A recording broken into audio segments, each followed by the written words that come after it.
ദക്ഷിണേന്ത്യൻ സംസ്ഥാനങ്ങളിലെ നദീജല തർക്കങ്ങൾ എത്രയും വേഗം പരിഹരിക്കണമെന്ന് കേന്ദ്ര ആഭ്യന്തരമന്ത്രി അമിത് ഷാ.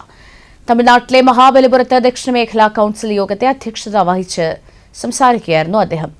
ജലശക്തി, ആഭ്യന്തര മന്ത്രാലയങ്ങളും അന്തർ സംസ്ഥാന കൌൺസിലും ബന്ധപ്പെട്ട സംസ്ഥാനങ്ങളുമായി സംയുക്ത യോഗങ്ങൾ നടത്തി പ്രശ്നങ്ങൾ തർക്കരഹിതമായി പരിഹരിക്കണം.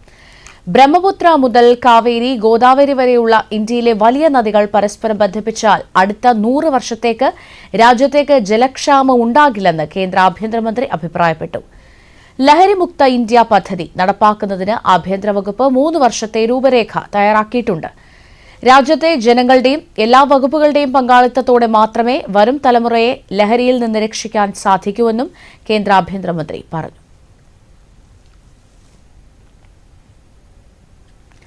മുല്ലപ്പെരിയാറിൽ പുതിയ ഡാം വേണമെന്ന് മുഖ്യമന്ത്രി വി.ഡി. സതീശൻ മഹാബലിപുരത്ത് നടന്ന 31ാമത് ദക്ഷിണമേഖലാ കൌൺസിൽ യോഗത്തിൽ സംസാരിക്കുകയായിരുന്നു അദ്ദേഹം.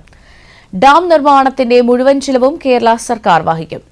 സ്ഥലം തമിഴ്നാടിന് തീരുമാനിക്കാമെന്നും വെള്ളം പൂർണ്ണമായും തമിഴ്നാടിന് നൽകുമെന്നും മുഖ്യമന്ത്രി വി.ഡി. സതീശൻ അറിയിച്ചു.